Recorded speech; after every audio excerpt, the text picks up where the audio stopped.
Welcome, one and all, to Pacific414 episode review. I am your host, Mike, and in this episode, I'm going to be talking about episode 6 of Chucky, called Cape Queer. Now, in this episode, we get a little more of a backstory about Tiffany and Chucky.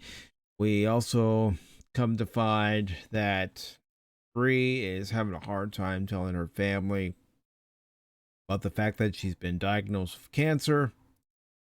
We also see an arrest. We also see a couple more murders committed by Chucky himself. So this episode, it has many points to it, and I'm probably not going to cover each and every one in this review just to say that, but I will give away some spoilers. That's why there's always a spoiler warning at the beginning of each of these episodes. But to start off with, we catch up with Andy and Kylie from Child's Play and Child's Play 2, and they're posing as census takers.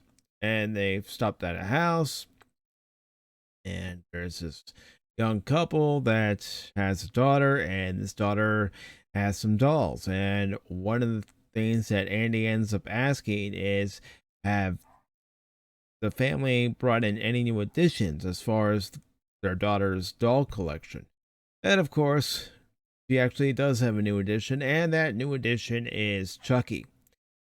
Chucky is being held by the daughter at one point, and Chucky proceeds to pull out a knife, and Andy, posing as the census taker, pulls out a gun and shoots the doll. And of course, as the doll's lying on the ground, Kylie gets up and she starts shooting the doll along with Andy. We hear Chucky saying "F you, Andy" as he's being shot. And then the next thing we see is Kylie and Andy speeding away in their automobile. So then we cut to the middle school where the kids are in biology class. And Miss Fairchild is there, and they're watching a nature video, and a couple of wildebeest giving birth, and how everything goes down because of biology and because of nature.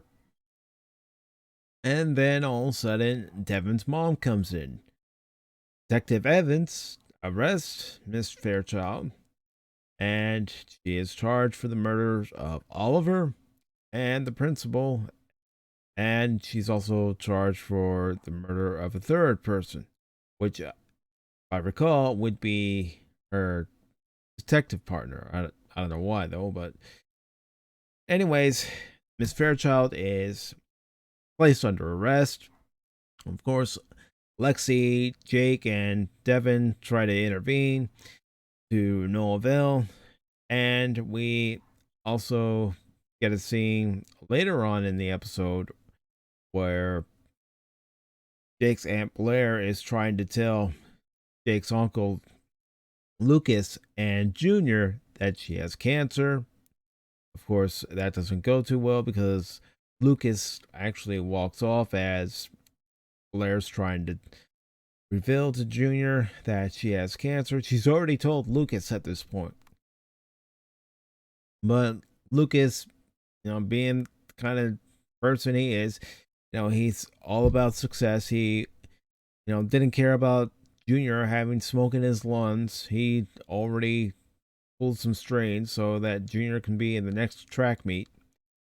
So he walks off, and then we also see a scene back at Lexi's place, and what ends up happening there is Devin, Lexi, and Jake are trying to find out where Andy Barkley is.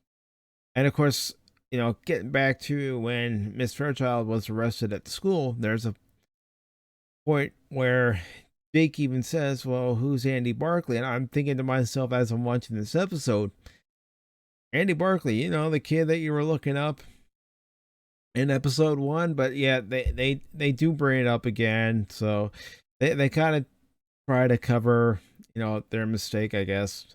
But anyways, they're looking on Twitter, Instagram, Facebook to see if they can find Andy Barkley, and then they find an article that's posted online talking about how a dangerous inmate from the asylum escaped about a month ago. And that's when Jake mentions that he received a call about a month ago asking about Chucky. So while that's going on, Lexi and Junior are actually talking because Junior shows up at the house, and Junior breaks the news about his mom, Blair, having cancer. So Junior actually tells Lexi he feels like everything's falling apart. People are going away, whether it be his uncle dying or the fact that his mom's come down with cancer. And that's when Lexi tries to comfort him and tells him, "But we're not going away. I'm still here with you." And that's when Junior says, "No, we're not. You're too distracted lately. I don't know where you've been lately, where your head's at lately." And he ends up breaking up with her. So then what ends up happening is we have a scene later on in the episode, and it's Miss Fairchild in the interrogation room, and Devon's mom comes in, Detective Evans, and she's telling Miss Fairchild that she basically has no chance to get out of this situation that she's currently in. Charges being pressed against her for the murders of 3 individuals. And we also find out that Miss Fairchild had a delinquent past. And that's one of the things that Detective Evans brings up, saying, "Was that the reason why you killed Principal? Because she may have found out about your past and you wanted to get rid of her for that?" And it's pretty much left at that after Detective Evans tells Miss Fairchild, after she says, "I want my lawyer." And she says, "You're going to need one."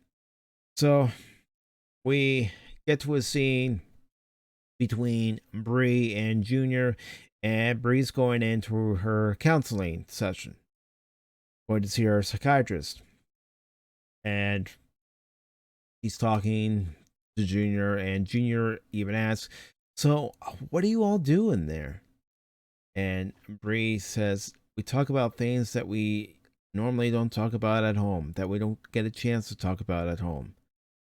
So Bree leaves the car to go into the office. Of course, before she does, she says everything's going to be okay, and she offers to leave her keys so that Junior can listen to music. Of course, he points to his phone because, after all, nowadays everybody can put all sorts of information on their phone: pictures, music, the internet, their own personal computers.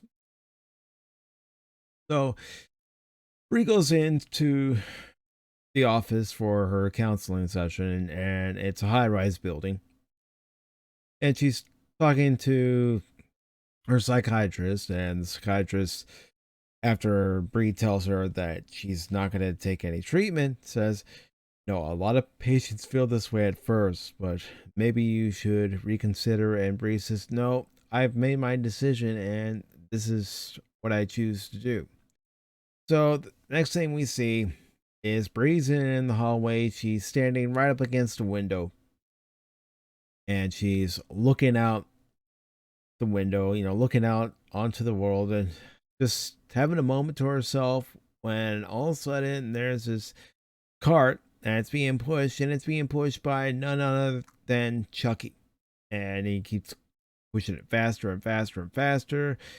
And Bree hears this cart rolling, turns around, sees the cart rolling toward her, and it pushes her out the window. And cart lands on a car a few feet away from where Junior is in his mom's vehicle. And then, unfortunately, Junior's mom is Chucky's first victim in this episode. So we cut to the Wheeler's house. There's Lucas, there's Junior, there's Jake, and the psychiatrist is there. And she's saying, some patients, they end up doing this because they feel there's no other way out. And of course, Lucas says, well, you were her psychiatrist. Didn't she say anything to you that would have been a warning sign? Everybody's upset. Everybody's grieving. Of course, Junior feels that, his mom did this on purpose, that she ended her life because she couldn't handle her cancer diagnosis, which, as we, being the audience member, we know that's not true. We know who's responsible. We know who the culprit is. So after that, and the doctor leaves, Jake tries to, let Junior know, I know your mom didn't do this. She wouldn't have done this to you. And Junior tells Jake to stay the F away from him. So then what happens is we actually cut to a couple of times, actually, in this episode, we see some clips from Cape Fear. And in these clips, it's actually Devin who's watching the movie at first, and his mom comes in, tells him that curfew's still in effect, and he has to go back to the office to work on some paperwork and also work on the case against Miss Fairchild. And that's when Devin reveals to her that he's in love with Jake. And he even says to his mom, how do you know when you're actually in love with someone? And his mom says, well, when I was around your father, I would get butterflies every time, butterflies in my stomach. So they have a moment, and they mention that they haven't had a movie night in a while, so they need to have one of those coming up soon. And that's when Devin's mom leaves. Devin, after his mom leaves, pulls out a shoebox from under his bed and takes out a taser. So, how I mentioned there's a clip from Cape Fear? Well, that plays a part because we next see Lexi, Jake, and Devin, and they're at the Wheeler's house. And they're discussing their strategy as far as getting rid of Chucky. And also at this time, they've talked to Kylie and Andy and Kylie are on their way. So they're discussing their strategy for dealing with Chucky, and they're going to take some elements from Cape Fear. Instead of wrapping some fishing line around a teddy bear, they're going to wrap it around this porcelain wind-up doll to give themselves an alarm as to when Chucky's going to show up. So we have that going on. We have another moment between Devin and Jake, confessing how they feel about each other. But we also have a side story going on too in this episode, and before we get to the climax of this episode. And that's the fact that we have Tiffany, or Jennifer Tilly, and Nika, and we see some flashbacks of them in the past.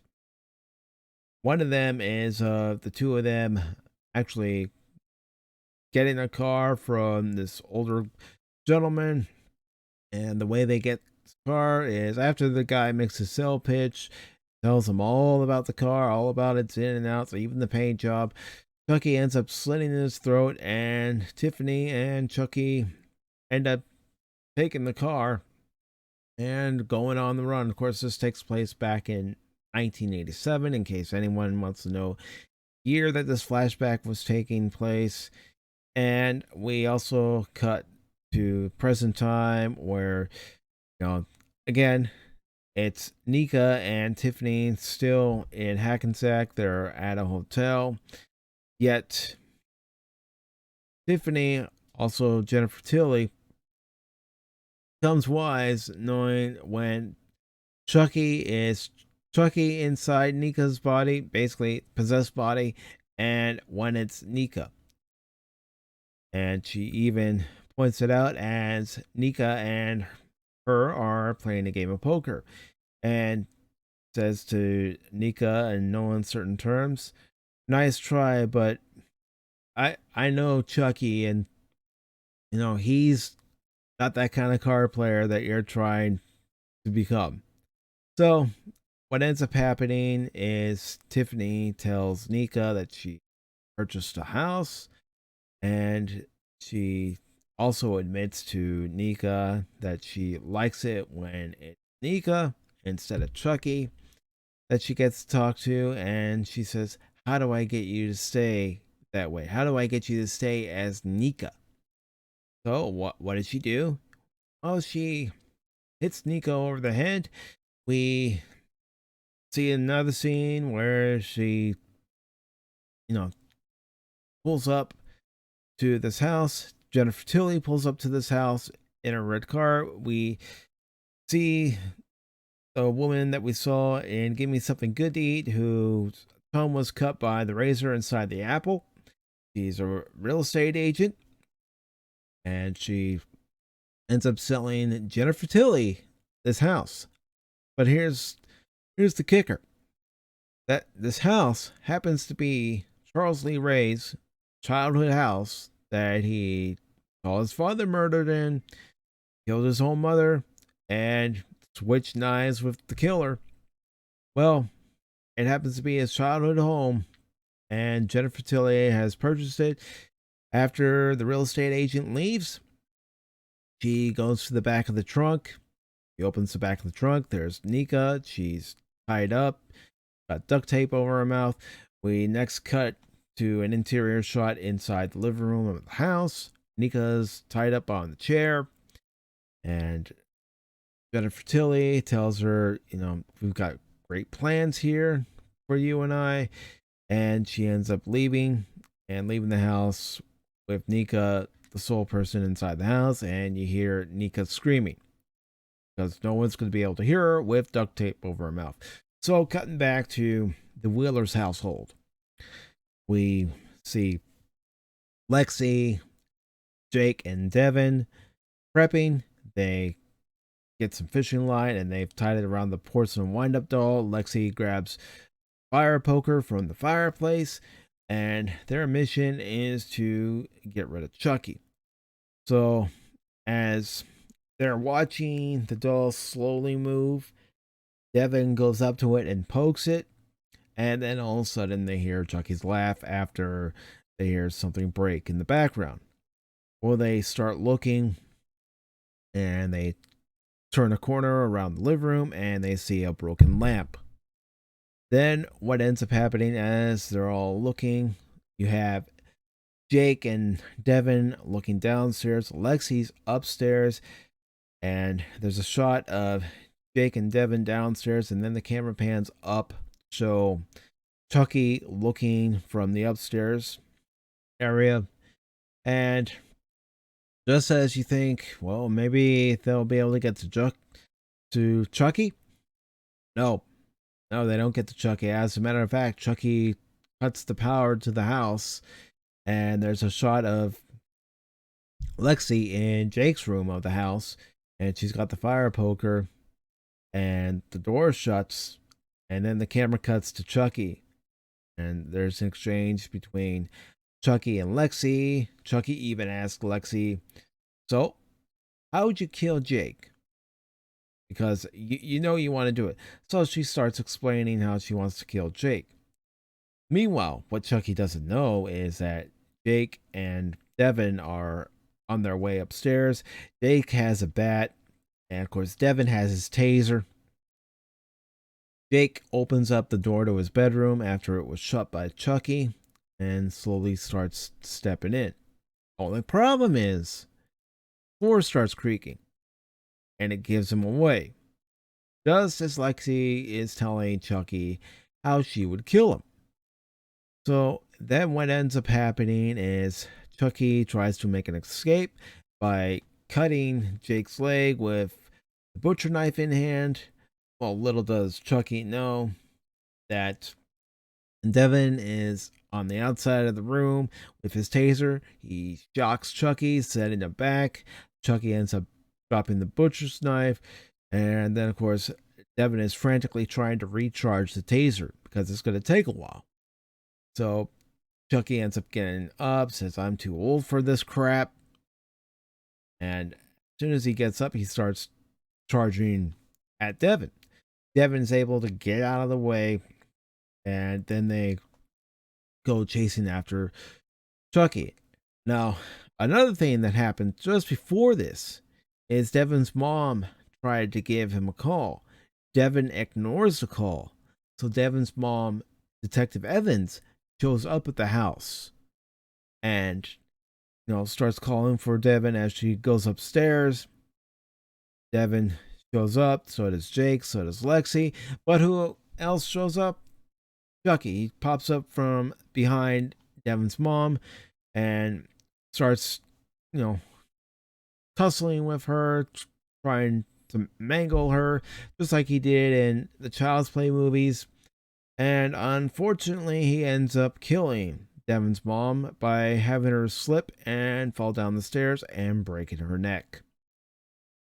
And that's where the episode leaves us, with Devin devastated by his mother being killed by Chucky as Chucky's leaving the house. And then we get the preview for next week's episode, with only 2 episodes left in this season 1 of the series. Now, I don't know if it's been renewed for season 2. I haven't looked. Possibly by next week we might know. I don't know. But overall, this series has really gotten better as each week has gone on. I know I gave the first episode 2.5 out of 5, but as the episodes have gone on, I've really enjoyed it. I really like the pacing of these episodes. I really like how they're doing the build up. They're still showing that Chucky's a jerk, and rightfully so.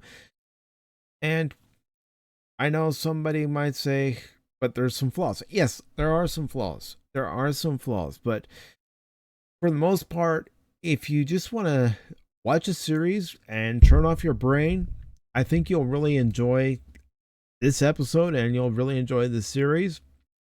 Even if you're not a big Child's Play fan, even if you're not a horror fan, but you like a few jump scares every now and then. So this episode was very good. Unfortunately, we lose 2 more characters. It'll be interesting to see how many characters are left standing by the end of next week's episode. And then in episode 8, the season finale or series finale, I don't know. We'll see. Again, I don't know if the series has been renewed for another season or if they're just giving it a 1-season run. Who knows? But overall, I really did enjoy this episode. I really liked how they, are tying each and every episode together as they should be.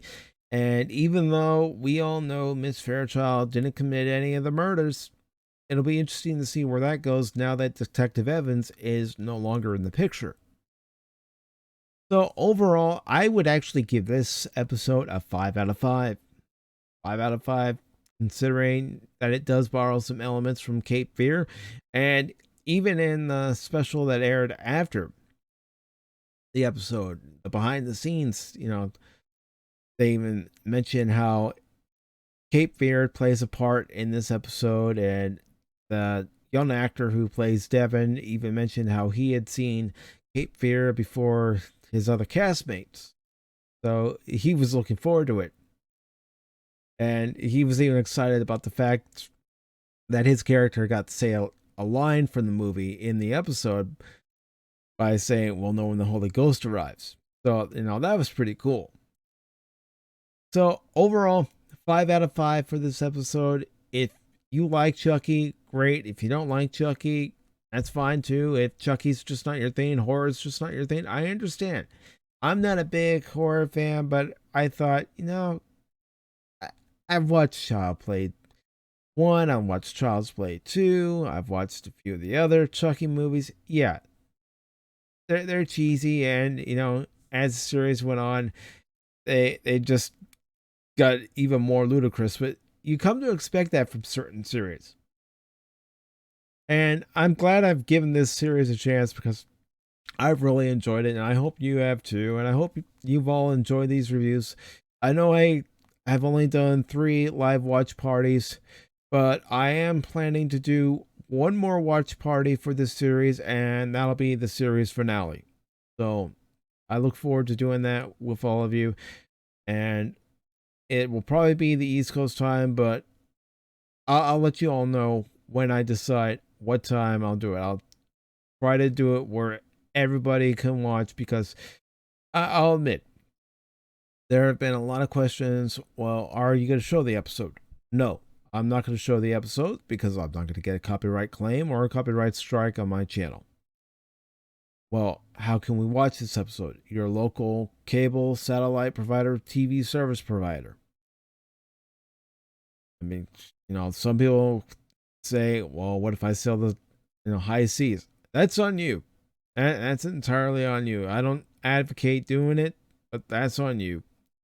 But overall, what I do advocate for is giving this series a chance. You may like it, you may not like it, but again, that's on you. So, until next time, this has been Mike for Pacific414 episode reviews. I want to thank each and every one of you for watching this. Really do appreciate it. If you liked what you saw here, please give this video a thumbs up or give it a thumbs down if you didn't like it. Leave a comment down in the comment section below. And if you like this or any of the other content on the Pacific414 YouTube channel, then I would greatly appreciate your subscription. Thank you all very much. Have a good rest of your day, good rest of your weekend, good rest of your morning, afternoon, evening, whenever you're watching this. And as always, take care.